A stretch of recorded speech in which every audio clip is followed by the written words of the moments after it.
নমস্কার বন্ধুরা, আপনারা সবাই কেমন আছেন? আশা করছি ভালো আছেন, সুস্থ আছেন।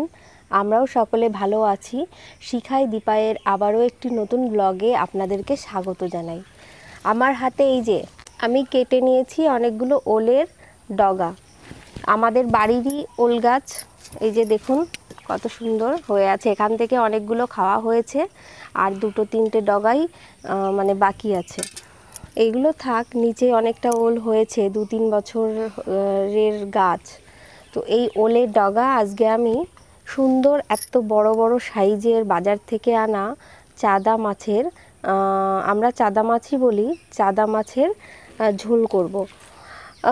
মাছ মাংস ভালো ভালো রান্না বা যেগুলো খেলে আমাদের স্পাইসি মনে হয়, সেই খাবারগুলোর থেকে এই বর্ষার সময়ে যেই সমস্ত শাকসবজি প্রকৃতির নিয়মে তৈরি হয় বা বাজারে পাওয়া যায়, সেইগুলো একটু খাওয়া দাওয়া করলে আমার মনে হয়, মাংস তো সারা বছরই আমরা খেতে পারি, কিন্তু এই সবজিগুলো সারা বছর বাজারে বা আমাদের বাড়ির আনাচে কানাচে দেখা যাবে না। তাই আমি এই কচুর ডগা, ওলের ডগা, সমস্ত রকমের বর্ষার সবজিগুলো আমি খেয়ে আপনাদেরকেও দেখাতে চাইছি, আমরা নিজেরাও খেয়ে সুস্থ থাকতে চাইছি। এইগুলো খেলে অনেক সুস্থ থাকা যায়। মাংসর থেকে এই সবুজ সবজিতে প্রচুর পরিমাণে, অনেক বেশি পরিমাণে ভিটামিন থাকে। আপনারাও খাবেন ওলের ডগা। যাদের খেতে সমস্যা, এইভাবে আমি যেভাবে রান্না করে দেখাবো, এইভাবে রান্না করলে আপনাদেরও সমস্যা হবে না কোনো, আর কোনো প্রবলেমই হবে না। সবাই খেয়ে আঙুল চাটতে থাকবে। চলুন চলুন তাহলে রান্নাঘরে যাওয়া যাক, নইলে সবাই খাবে কি। চলুন তাড়াতাড়ি করে রান্নাঘরে যাই আর ওলের ডগাগুলোকে কেটে নিই আগে।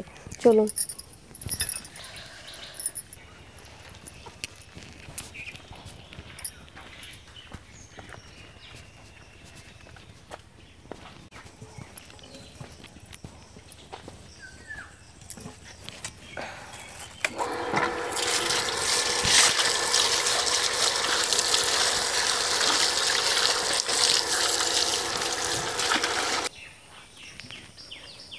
ভালো করে ধুয়ে নিয়েছি, এবার আমি কেটে নেব। চলুন।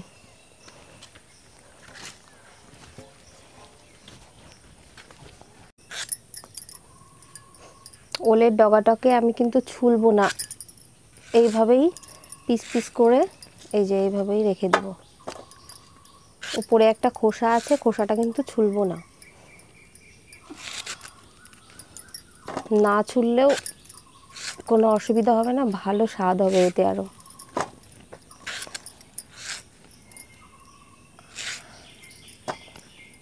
আমার তো এইসব ওল কচু এইসব খেতে ভালো লাগে। আপনাদেরও কার কার ভালো লাগে আমাকে অবশ্যই একটু কমেন্ট করে জানাবেন, তাতে আরও আমার মনে উৎসাহটা বাড়বে। আর যাদের ভালো লাগে না, তারাও একটু আমার মতন এইভাবে রান্না করে খেয়ে দেখবেন, তো আপনাদেরও ভালো লাগবে, কথা দিচ্ছি।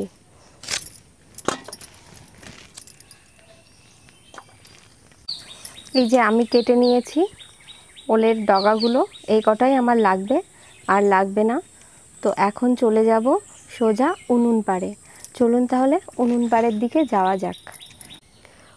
উনুন পাড়ের দিকে যেতে যেতে বন্ধু আপনাদেরকে বলছি, আমার এই গ্রামীণ পরিবেশ, গ্রামের রান্না বান্না দেখে যদি ভালো লাগে, অবশ্যই আমার চ্যানেলটিকে সাবস্ক্রাইব করে আমার পাশে থাকবেন।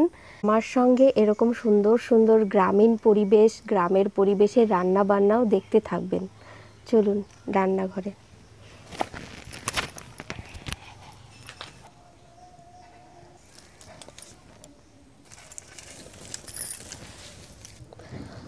ওলের ডগা রান্নার জন্য দিয়ে দিচ্ছি গরম কড়াইতে ঠান্ডা জল,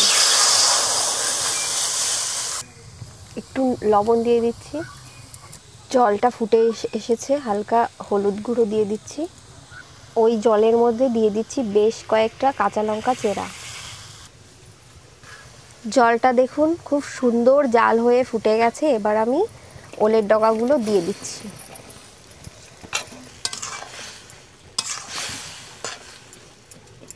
এই যে দেখুন, আমি রাতে মাছগুলো কেটে ভেজে রেখেছিলাম, ডিমওয়ালা, তাও আবার এই যে দেখুন ডিম, কত সুন্দর ডিম, খেতে দারুণ টেস্ট হবে। এই মাছগুলো এখন আমি তরকারির মধ্যে দিয়ে দিচ্ছি।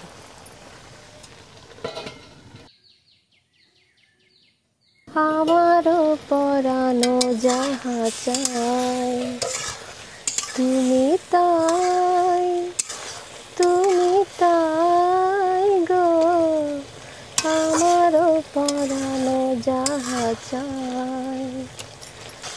একদমই তাই, তুমি তাই। দেখুন কড়াইতে রয়েছে, মনে হচ্ছে যেন আমার পরাণ এই ডগার মধ্যেই পড়ে আছে।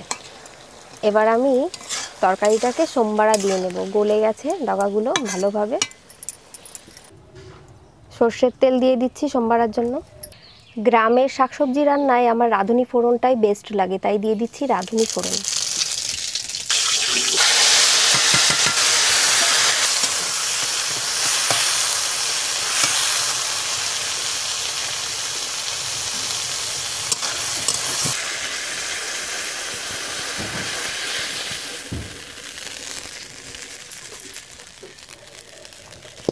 হয়ে গেল আমার রান্না, ওলের ডগার গ্রামীণ রান্না, সেরা স্বাদের।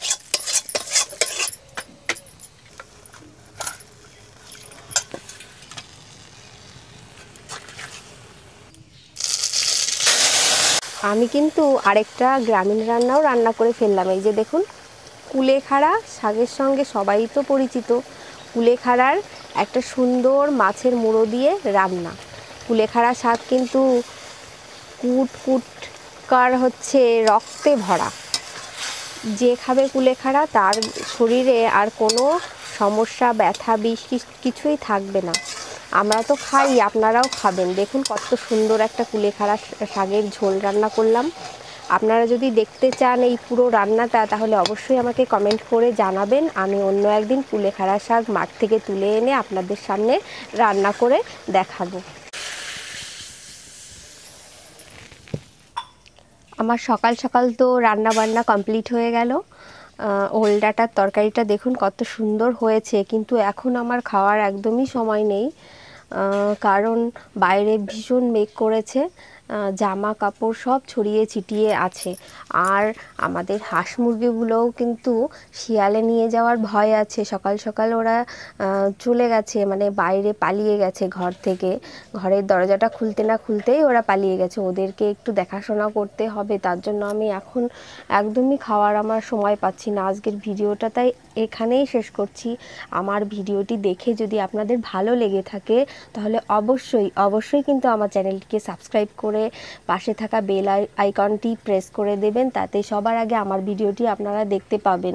অবশ্যই সাবস্ক্রাইব করে দেবেন বন্ধু, আর লাইক করবেন, কমেন্ট করে জানাবেন, আমার সাথেই থাকবেন। আপনারা সকলে সুস্থ থাকবেন, ভালো থাকবেন, এই কামনাই রইল। আপনাদের রইল অনেক ভালোবাসা। আমি আজকে এখানেই নমস্কার করছি, আর টাটা। দেখা হচ্ছে নেক্সট কোনো ভালো ভ্লগের সঙ্গে।